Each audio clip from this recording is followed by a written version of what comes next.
y esperemos que sea mayor en los próximos años como reflejo de lo que está pasando en nuestra industria. Entre nuestros 5 invitados de hoy tenemos representantes que vienen de la gerencia general, de sus emisoras, o del área de estrategia digital, del área de innovación, de las gerencias técnicas. Por lo tanto, tenemos la oportunidad de entender desde cada una de estas actividades la operación de una empresa de TV abierta y cómo este sector está adaptándose a las nuevas tendencias de consumo audiovisual que imponen las audiencias en la actualidad. Vamos a introducirlos entonces a cada uno de ellos.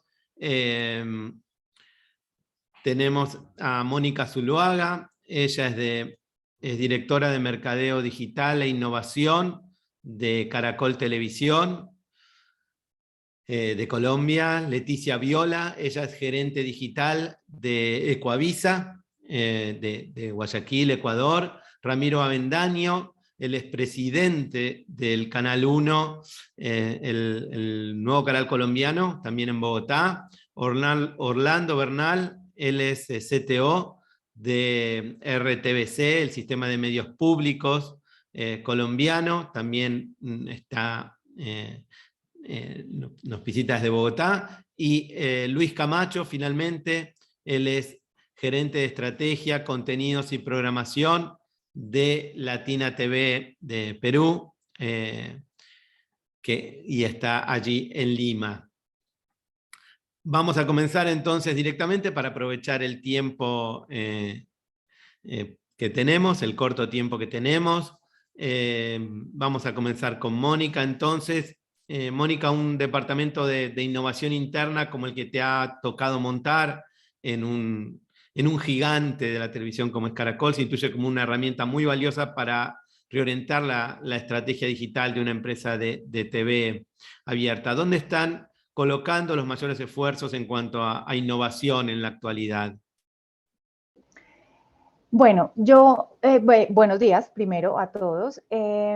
Bueno, yo quisiera responderte de la siguiente manera. No, el hecho de que nosotros hayamos como definido hace unos años atrás un área de innovación, no quiere decir que la compañía no viva en función de la innovación. Desde todas las áreas y todas las vicepresidencias, esa dinámica es constante, tanto en la búsqueda de nuevas oportunidades de negocio, como también de automatización de procesos, de mejorar los costos en las dinámicas pues, de cada una de las unidades. Cuando en la vicepresidencia digital vimos la necesidad de separar un poquito algunos negocios que estaban dándose, que ahorita más adelante les voy a ir explicando, pensamos que si nosotros no sacábamos esos negocios, esas nuevas ideas que se estaban operando de la operación del negocio tradicional, que es una operación de medios y que es particular para los medios, pues tal vez esos negocios no iban a avanzar en la medida o en la velocidad que necesitábamos que avanzara. Y eso implica que puedas correr el riesgo de perder oportunidades de negocio. Entonces, en ese orden de ideas, hace unos años se tomó la decisión de creemos un área de innovación que opera bajo unas metodologías distintas. Esas ideas que eran negocios por fuera del core nuestro entraban en esa área de innovación y el objetivo era profundizar en el desarrollo de esos negocios, es decir, madurarlos. La innovación no es un proceso que sea quieto, no es algo que uno haga una vez y ahí se quede. Con la evolución del mundo, los cambios tecnológicos, los cambios de conductas de las personas, todo el tiempo hay que ir mirando, entendiendo y haciendo cambios sobre lo que estás haciendo en términos de negocio. Entonces, digamos que dentro de esa creación de esa área, nosotros arrancamos a madurar unos negocios.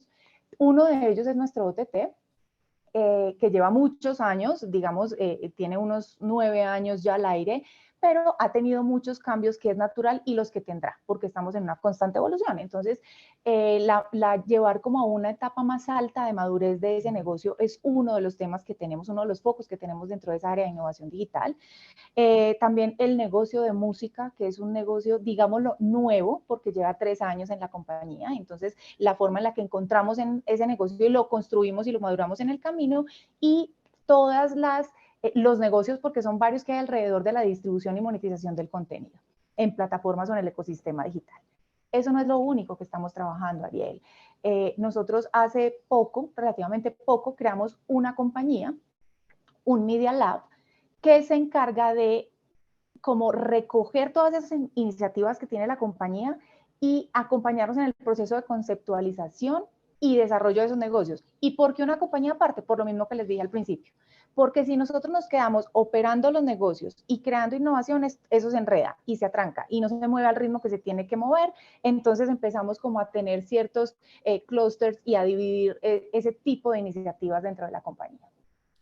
Perfecto, bueno, ya seguiremos detallando, Mónica, y justamente Leticia, hablando de innovación, Ecoavisa también se ha embarcado recientemente en un proceso de transformación importante en su área digital. ¿Cuáles son los proyectos más destacados que tiene este año y qué rol tiene Ecoavisa Go dentro de esta estrategia? Hola, buenos días. Un gusto estar acá de nuevo con ustedes. Gracias por la invitación. Bueno, sí, efectivamente, desde el año pasado estamos embarcados en un proceso de transformación digital. Lo que nos dimos cuenta como empresa a lo largo del tiempo y de la operación digital que ya traíamos desde hace varios años es que el digital no podía vivir como una unidad aislada y que debía ser como transversal a todo el negocio del canal, ¿no? Finalmente, tenés viviendo el digital en las noticias, viviendo el digital en el entretenimiento, generando negocios. Entonces ese ha sido como el objetivo, el gran objetivo, empezar a convertirnos en esta unidad transversal a todo el canal. Para ello se han como desmontado ciertos silos que teníamos dentro de la compañía. Ya la unidad de noticias, por ejemplo, comienza a operar en sinergia con las noticias del canal, de lo que veíamos en pantalla lineal, y eso es como un gran logro porque nos ha costado mucho. Lo mismo el entretenimiento, empieza a vivir como una unidad con el objetivo de generar proyectos transmedia al entretenimiento que tenemos en pantalla, desde los diferentes programas, ¿no? Desde nuestros morning shows, desde nuestras producciones, y esos son como los proyectos más ambiciosos para este año. Por otro lado, y ahí un poco me pareció muy interesante lo que decías, Mónica, porque cómo todos terminamos pensando un poquito en esa línea, ¿no? En la línea de cómo los negocios tienen que, al ir cambiando, ir evolucionando, cómo tenemos que adaptarnos a eso también desde el canal. Y parte de eso es que pensemos en hacer proyectos transmedia, parte de eso es que nos metamos en el mundo del gaming, que empecemos a mirar otras industrias como parte de lo que también podemos hacer como medio de comunicación, ¿no? Que hace años atrás eso era impensado. Entonces estamos un poco en eso para este año. Desde el año 2020, finales de 2020, habíamos comenzado a madurar esta idea de nuestro modelo de suscripción para los contenidos históricos y para el streaming. Eso es algo que el año pasado comenzamos a hacer el primer experimento, y este año es el de la consolidación. Esa es la parte más ambiciosa, el objetivo más ambicioso en el que vamos a trabajar, ¿no? Consolidar este modelo de suscripciones. Estamos armando una unidad dedicada solo a la atención de la suscripción y a varios de estos negocios. Es un modelo de suscripción, entiendo, Leticia, para Ecuador y para los que estén en el exterior, o para alguno de los dos mercados. No, en principio la idea surge de atender con este contenido a los ecuatorianos fuera de Ecuador, ¿sí? Ecuador tuvo una gran migración y tiene Tiene una gran diáspora en general. Hay mucho ecuatoriano viviendo en Europa y mucho en Estados Unidos, entonces era una oportunidad llevarles a ellos este contenido, ¿no? El que tienen en su memoria un poco este contenido histórico y después nuestra parrilla diaria. Entonces de ahí surgió la idea. Y es lo que vamos a consolidar este año con una oferta de contenido diferenciado, que es este transmedia del que les mencionaba. Ramiro, Canal 1 es el más nuevo de los canales de este panel de TV abierta. La emisora fue relanzada en 2017 con el desafío importante y la oportunidad de disputarle a Caracol y a RCN un lugar entre las preferencias del público, de la audiencia colombiana. ¿Qué evaluación haces de lo que significó este desafío y de los resultados obtenidos en estos primeros años, estos primeros 5 años? Ariel, buenos días, muchas gracias. Gracias a todos los que nos ven y a nuestros compañeros de panel. Sí, efectivamente, Canal 1 se lanza oficialmente en agosto de 2017 y es en su momento muy importante porque Colombia era hasta ese entonces el país más poblado del mundo con solo 2 canales de televisión abierta. ¿Sí? La introducción de la televisión privada en Colombia es bastante tardía. Y cuando me refiero a bastante tardía es que obedece al año 98, las primeras 2 concesiones, las de Caracol RCN, pues cuando hay países como, no sé, Panamá, que tiene televisión abierta privada desde los años 50. ¿Sí? Y la hipótesis de audiencia y de público se cumple y se cumple rapidísimo. Es decir, el canal que tenía bajo la administración pública menos de 2% de participación de mercado pasa muy rápidamente a 8 o 9 en los primeros 4 meses de operación, ¿sí? Con un modelo de contraprogramación, con un modelo de más televisión en vivo, y rápidamente la gente lo recibe y vemos, digamos, que había espacio para eso, y lo que nos muestran los siguientes años es un crecimiento en el consumo de televisión abierta. Y creo que proviene de 2 cosas, que es, uno, efectivamente, más oferta, y la otra, pues que por supuesto nuestros competidores se pusieron también a la tarea de estar al estándar de la llegada de un tercer canal de televisión abierta. Eso desde el punto de vista de audiencia. Sin embargo, la parte que ha sido muy complicada es competir desde el punto de vista de negocio. ¿Sí? Nosotros nos encontramos un mercado con prácticas restrictivas a la libre competencia, ¿sí? Con acuerdos con las agencias de publicidad y con acuerdos con los clientes de exclusión, con prácticas conscientemente paralelas de acuerdos entre los canales, y eso ha sido un tema lento, un tema que está siendo investigado por la Superintendencia de Industria y Comercio, que es la autoridad anticompetencia, un tema en el que está participando abiertamente hasta el Departamento de Estado de los Estados Unidos. Y mal haría yo en no poner esto sobre la mesa, porque lo que hemos encontrado es que la promesa de inversión en Colombia desde el punto de vista comercial es una promesa distinta a las garantías que ofrece el Estado colombiano para cuidar una inversión de una compañía pues como la nuestra, que es una compañía en los Estados Unidos. Pero desde el punto de vista de audiencia, nosotros seguimos viendo un interés grande. En inversiones nos hemos frenado un poco, digamos, por la lentitud de las entidades colombianas para atender un tema que nos parece muy importante de realizar, pero seguimos muy expectantes, seguimos produciendo televisión en vivo, nos va muy bien con Guerreros, nos va muy bien con nuestro noticiero, nos va muy bien con Lo Sé Todo. Hemos podido traer algunos contenidos interesantes de NBC Universal, de Televisa, algunos que estaban en otros canales, tipo La Rosa de Guadalupe y el siempre exitoso Caso Cerrado. Seguimos muy entusiasmados, pero muy atentos de que el mercado ofrezca, digamos, un poco más de transparencia, y sobre eso estamos empujando con mucha fuerza. Bueno, Orlando, el caso de RTBC ha sido pionera en América Latina. Nosotros recuerdo que han participado en algunos de nuestros primeros eventos en el desarrollo de una plataforma OTT propia por parte de un medio público, ¿no? El año pasado implementaron una serie de pilotos con el fin de optimizar la oferta y el funcionamiento de RTBC Play. ¿Cómo fueron estas pruebas y cuáles han sido los principales aprendizajes que han tenido después de este lanzamiento? Hola Ariel, hola a todos los asistentes y cordial saludo a todos mis compañeros de panel.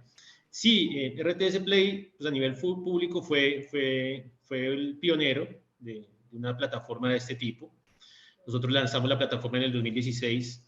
Como bien lo decía Mónica, con la experiencia que tuvieron ellos allá en Caracol Play, es un tema que se mueve constantemente, es un tema que nunca se termina de implementar y que pues debe evolucionar, intentar ir ahí cerquita de los grandes jugadores del mercado, tipo Netflix, tipo Amazon, tipo HBO.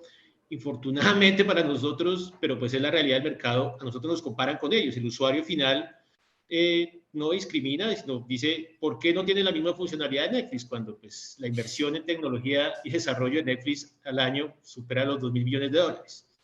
Pero nosotros tenemos que responder a eso. Entonces, ¿qué hicimos? Empezamos a experimentar con tecnologías de la cuarta revolución industrial, con tecnología de Amazon. Vemos que en la implementación que hicimos de mejorar nuestro módulo de recomendaciones, utilizamos más de 9 tecnologías de Amazon de cuarta revolución industrial, incluida Personalize y tecnologías de análisis de Big Data, para mejorar ese componente de recomendaciones. Y hemos tenido resultados. Nosotros lanzamos a producción ese módulo en diciembre del año pasado y hemos tenido resultados muy interesantes, pero el ejercicio no se queda allí.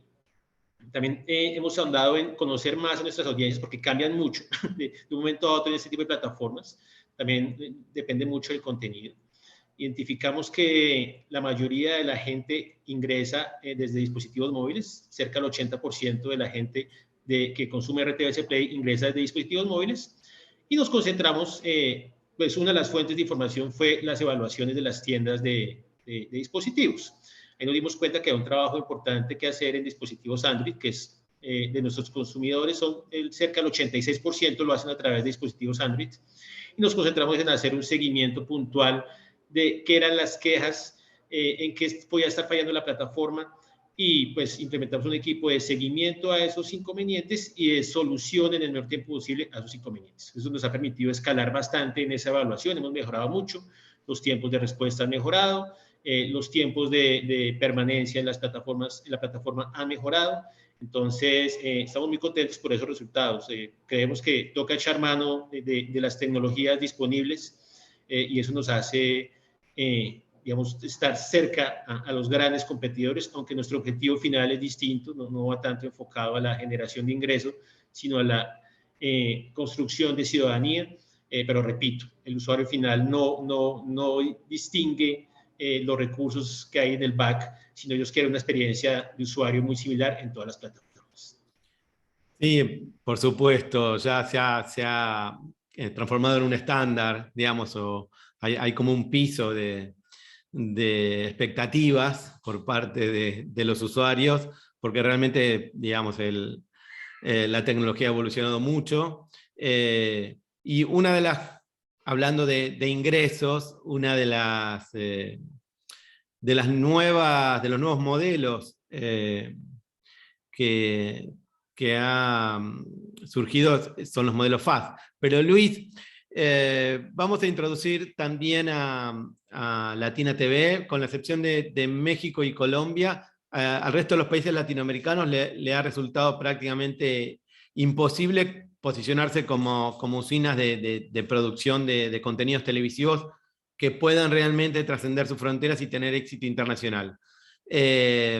¿Tú tienes la ambición de comenzar a dar vuelta a esta historia a partir de un nuevo modelo de negocios en el área de producción de ficciones de Latina en Perú? ¿Cómo es eso, Luis? Cuéntanos. Bueno, Ariel, buenos días, muchas gracias por la pregunta. Un saludo y un abrazo especial a todos mis compañeros de panel. Me encanta volver a ver a algunos, y un saludo a todos los que nos están viendo y escuchando. Bueno, yo una pequeña aclaración. Yo diría que, a excepción de México, Colombia ha sido un gran exportador de contenidos, pero me parece que se ha relegado un poquito.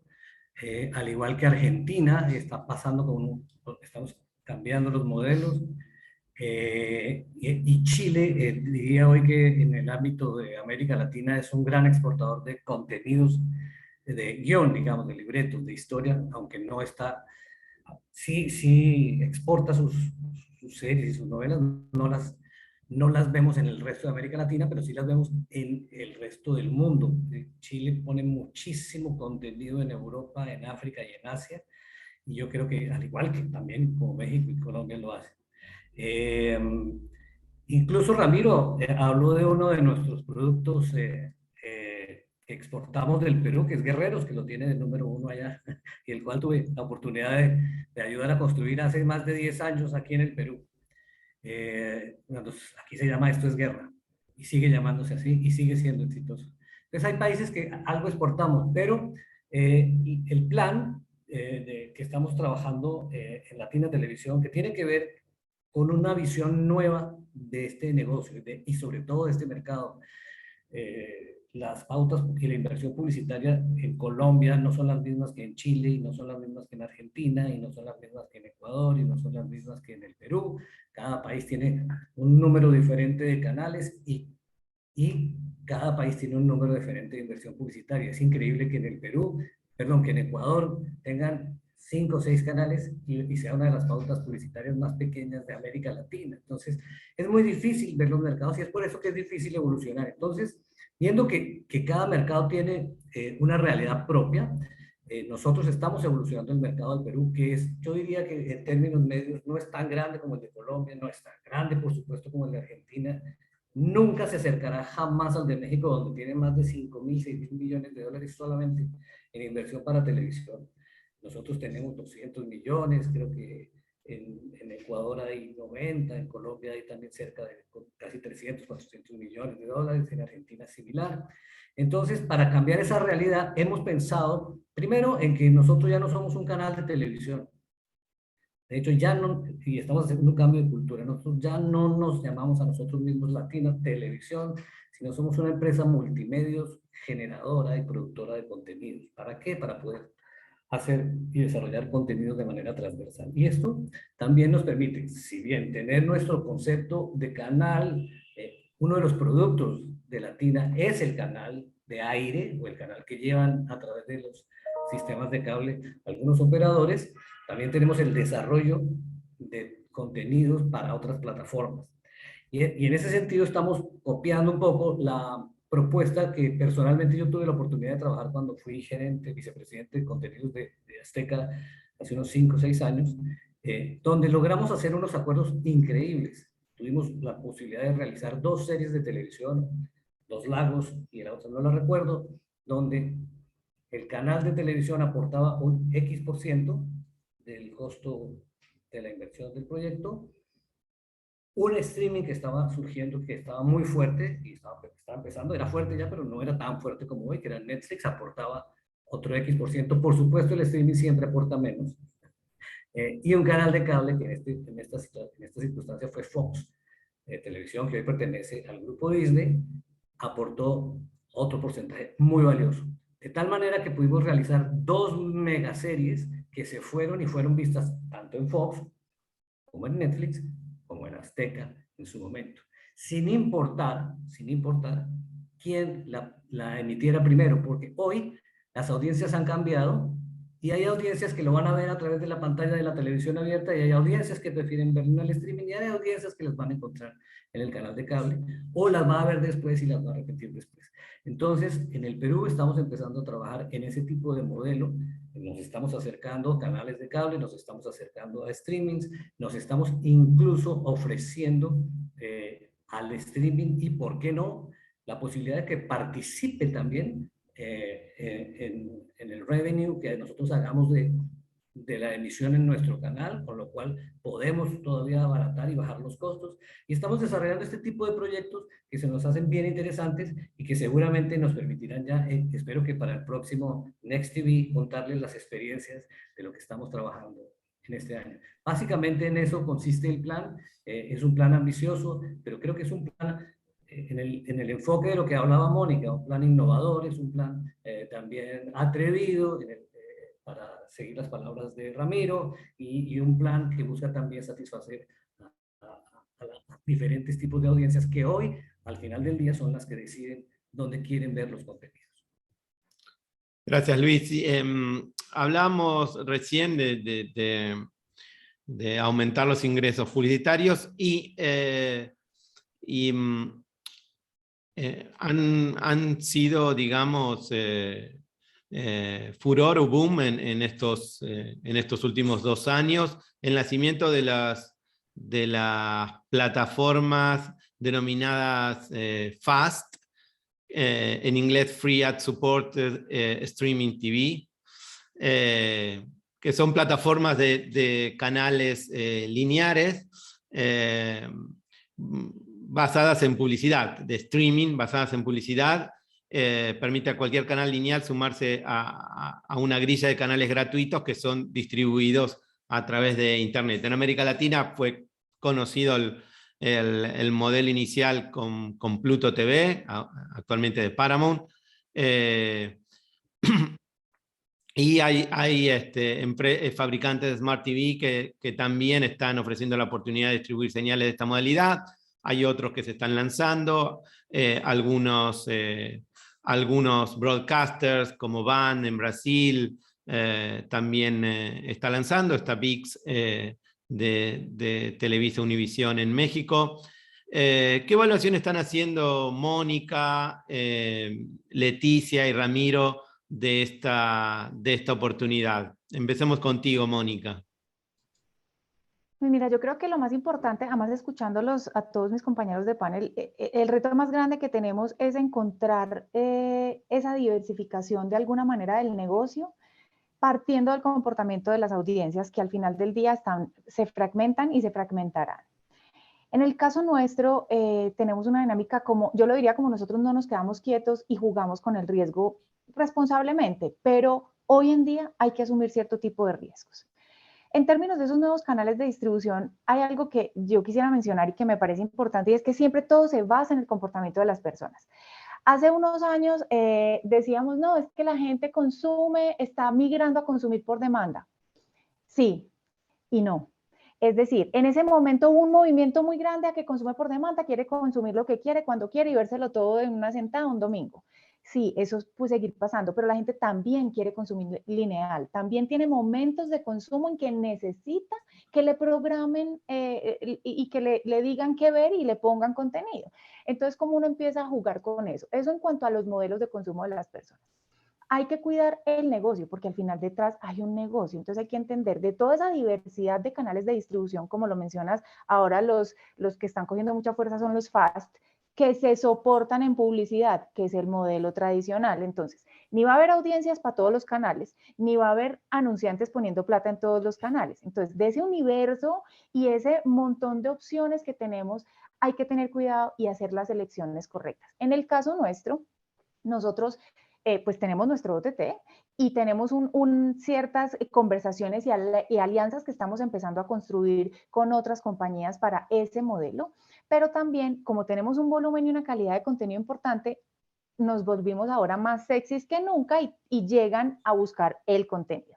Y ahí es donde uno se tiene que detener también como pensando en el negocio y en la construcción de futuro. No podemos armar parrillas para todos los canales que lleguen. Primero tenemos como iniciativas propias, ya tenemos un canal 24/7 de noticias, que se accede por diferentes plataformas, y de esos que están llegando hay que tener cuidado en cuál es la elección que vamos a hacer. Uno, por tema de parrillas. Dos, porque el contenido es valioso y uno no lo puede canibalizar en múltiples canales. Entonces ahí empieza uno a tratar de entender cuál es el estratégico en donde te sirve estar como compañía y no simplemente porque tienes el contenido salir a ponerlo en todas las opciones que tengas, porque vuelvo y digo, fragmentamos más los mercados, las platas, y esa no es la idea. Tenemos que empezar a encontrar el valor desde esas mismas opciones que tenemos. Pero sí es muy importante entender que elegir también implica hacer renuncias. Y lo que yo siempre digo, parada como desde el lado como de transformación o de negocios digitales, es hay que empezar a leer todo lo que pasa en el mercado, entenderlo rápido, accionarlo rápido, pero moverse rápido, porque uno puede hacer pruebas todo el tiempo. Entonces hay que empezar a evaluar, a mirar, a probar, a ver resultados, a medir, a devolverse o a seguir y profundizar y madurar. Entonces, en términos generales, nosotros estamos ya haciendo ciertos pilotos y ciertos pivots de FAST y de nuevos canales y alternativas y ventanas de distribución del contenido. La respuesta es sí. Muy bien, muy bien. Finalmente, algo está pasando, digamos. Leticia, en el caso de ustedes que probaron el modelo de suscripción, ¿también están mirando algún modelo lineal, digamos, basado en publicidad? Mira, coincido tanto, Mónica, con lo que decías, ¿no? Porque es verdad, estamos en el auge de diversificar nuestros ingresos y podemos cometer errores como el querer estar en todos lados, y verdaderamente el único perjudicado es el contenido, ¿no? Porque lo estás exponiendo innecesariamente, no podés generar parrillas, como bien decías, para todas las plataformas, es imposible, y mucho menos cuando estamos hablando de un canal pequeño en cantidad de producción. Ecuavisa puntualmente no produce gran cantidad de contenido al año, entonces tampoco podemos exponernos de esa manera. Entonces, en esa línea de pensamiento es que también estamos como incursionando porque estamos haciendo pilotos, lo estamos como tratando de finalmente aterrizar en nuestro plan estratégico, de que verdaderamente tenga un sentido hacerlo y que también represente un cambio en el ingreso, porque como bien decía Mónica también, la plata es la misma, ¿no? Y lo único que estamos haciendo es fragmentar esas inversiones, entonces hay que ver qué tanto sentido tenga. Estamos haciendo pilotos, investigando, poniéndole como mucha más cabeza a este tema de FAST, pero no queremos cometer errores en eso también. Estamos como un poco en la misma. Ramiro, Canal 1 es parte de Hemisphere, que es una empresa estadounidense, donde hay mucho empuje, hay una especie de boom de inversiones hacia FAST. ¿Cómo ven ustedes este modelo? Bien, digamos, yo me suscribo un poco a lo que dijeron mis dos compañeras de panel ahora, Mónica y Leticia también, sobre todo un tema que dijo Mónica sobre momentos de consumo. Yo creo que a veces cometemos el error de sobresimplificar las cosas, ¿sí?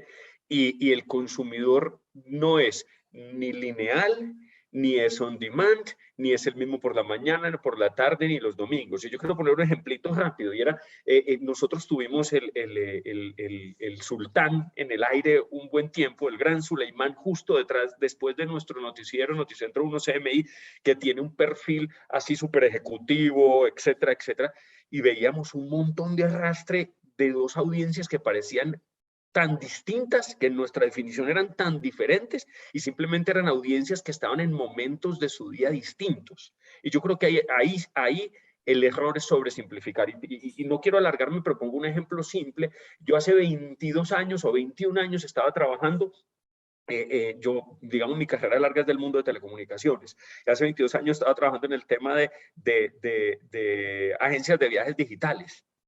Pero la semana pasada yo hice una compra de agencia de viajes, se iban a acabar las agencias de viajes en 3 días y ahí siguen vivas. Es decir, aquí lo que hay es que entender que es bastante más complejo poder proveer productos y servicios y conseguir la financiación. O sea, el modelo de Henry Ford, de carro negro para todos, se acabó allá hace 100 años, ¿verdad? Ahora toca construir una cosa bastante más compleja.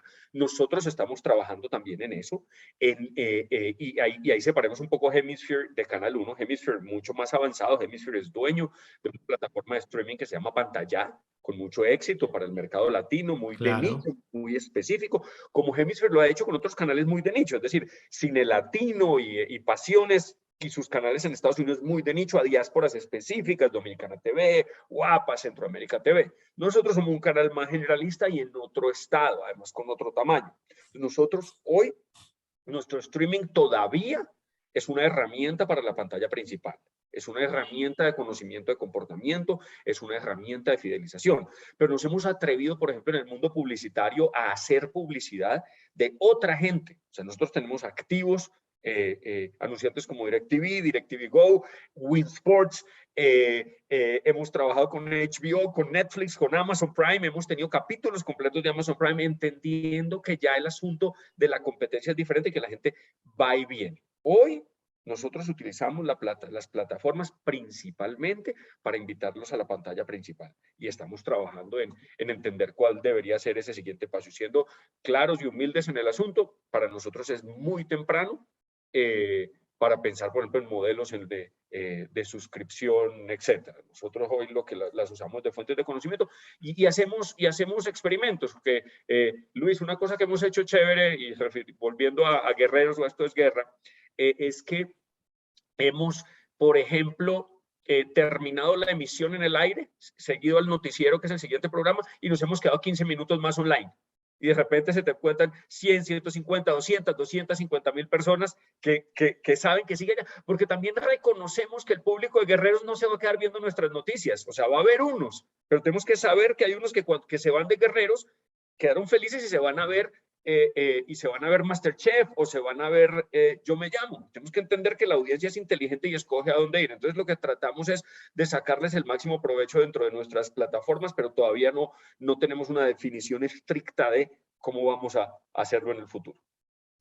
Quiero agregar una cosita a lo que dice, por favor, Ramiro, ¿no? Que es este tema de cómo consumen, de que no son ni totalmente lineales ni completamente de plataformas, y es el hecho de que nos tenemos que acordar también que el consumidor hoy es multidispositivo, está viendo en TV lineal y está con su celular interactuando en redes sobre ese contenido o haciendo una búsqueda en Google relacionado al contenido. Entonces, ahí es donde también cambian un poco las cosas y tal vez, está bien lo que decías, Ramiro, ¿no? A lo mejor no es momento para una suscripción, pero sí tenemos que estar en todos estos espacios, porque es también como parte de la conversación de nuestro contenido y del consumo de nuestro contenido, ¿no? Yo creo y qué bueno que se abra la conversación, Leticia, un poco más, porque también lo que nos toca entender es cuándo consumen qué. Claro. Porque un poco como lo decían ustedes también, es, a veces la gente quiere ver televisión lineal para descansar. Es decir, como que se le vuelve un tema de... No quiero pensar. No quiero ser tan activo, quiero ser un poco más pasivo. Yo le llamo televisión de compañía. Yo prendí esto y ahí hay un ruido que más o menos me entretiene y lo veo por pedazos y abro y cierro los ojos y me preparo un café y atiendo las tareas de los niños, pero estoy aquí y sé más o menos lo que está pasando. Entonces, yo creo que y sin querer alargarme, creo que uno de los temas claves es entender cómo se va comportando la gente y quizá para mí el secreto que no es mío, sino se lo tome alguien, no sobresimplificar. No sobresimplificar, porque ahí se puede cometer el error de creer que sea unos o ceros y lastimosamente no es así. Sí. De acuerdo. Orlando, ¿cómo difiere el análisis desde el punto de vista de un canal público sobre las posibles fuentes alternativas de monetización que ofrece el streaming, digamos, o el OTT? Bueno, sí, en nuestro caso, pues nuestro objetivo principal estratégico es totalmente distinto al de las empresas que representan mis compañeros de panel. Aquí lo que nos interesa a nosotros es llegar con un mensaje claro, informativo, de entretenimiento a la mayor cantidad posible de colombianos, tanto en el país como en el exterior. Entonces, digamos que la publicidad siempre ha sido ahí un poco, choca un poco contra lo público. Muchos de nuestros usuarios no quieren ver publicidad en las pantallas porque en cierta manera se ven representados en la financiación de la operación de un broadcaster público. Entonces, eso ha sido una dificultad, no lo podemos negar. Pero tenemos que reinventarnos y acomodarnos a esas necesidades. Y desde lo técnico, porque digamos que mi rol es técnico acá, vemos que desde lo digital funcionamos muy similar a un modelo FAST. Y es que replicamos nuestras parrillas de aire lineales a un entorno digital. Y lo que ustedes decían, lo decía Mónica, lo decía Ramiro, hay momentos para cada consumo.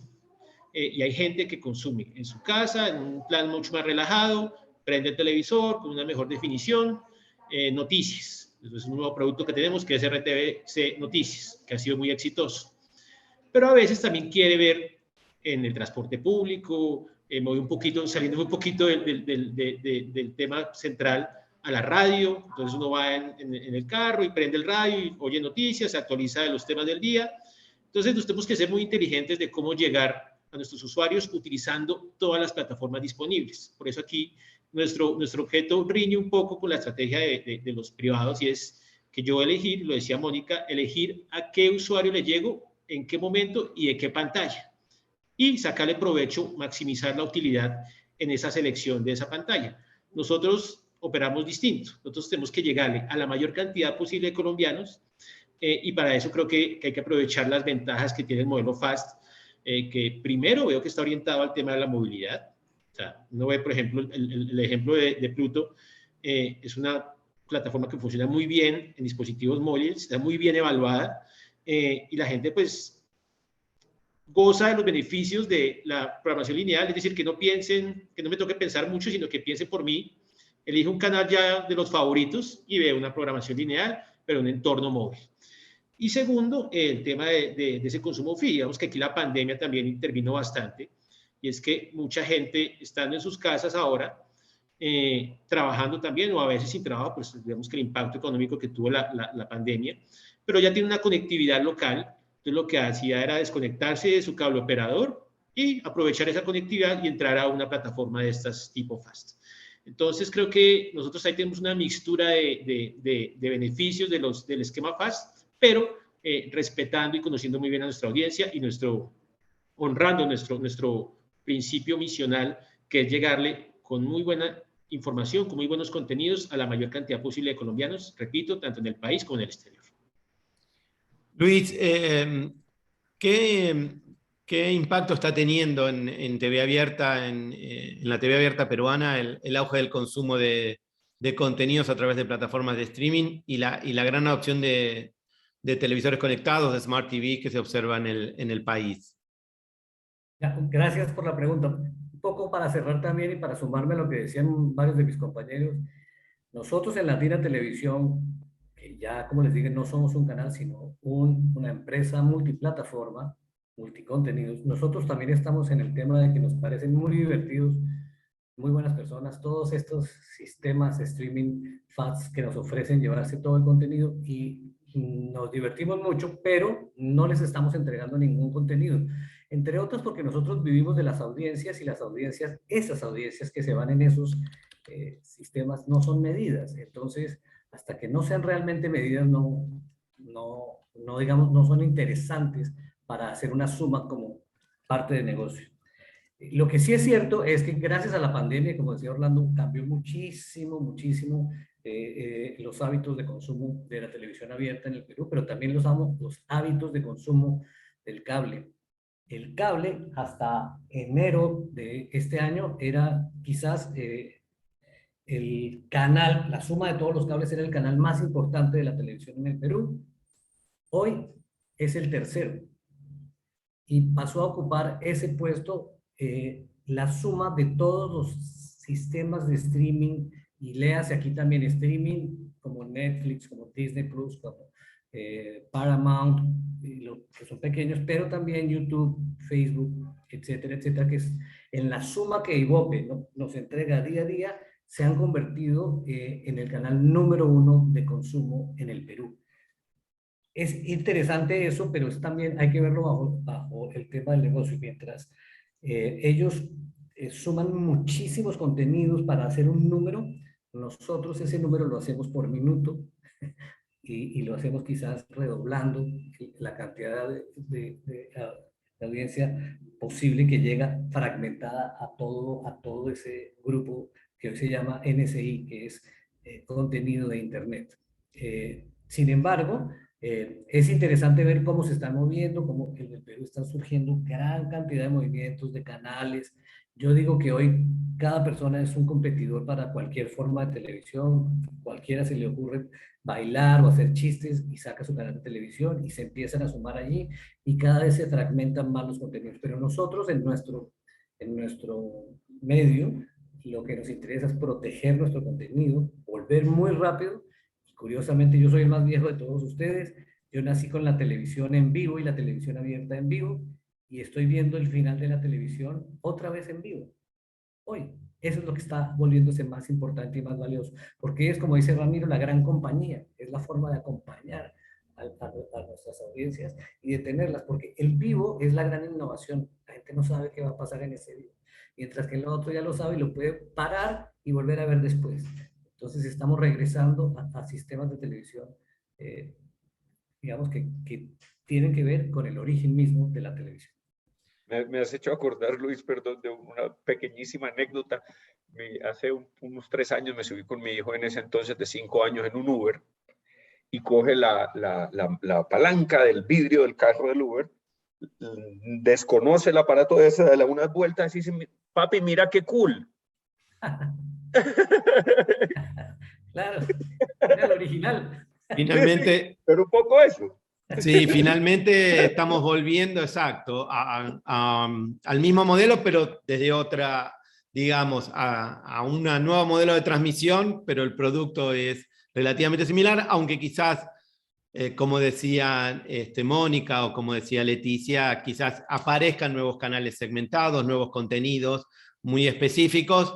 Vamos a seguir este tema. Realmente hemos llegado al tiempo límite. Todos tenemos invitados que tienen mucho para decir, evidentemente. Les agradecemos. Ha sido un panel muy interesante y que podría seguir un día entero, creo, con estos mismos panelistas hablando del negocio. Muchas gracias, Mónica, Leticia, Ramiro, Orlando y Luis. Y los invitamos para seguir en unos minutos con el próximo panel, TV Pago TT, costo eficiente para ISPs y cable operadores en la región andina. Así que bueno, muchísimas gracias a todos por participar y los veremos en la próxima edición. Saludos a todos. Gracias, un placer. Gracias. Chao, chao. Gracias.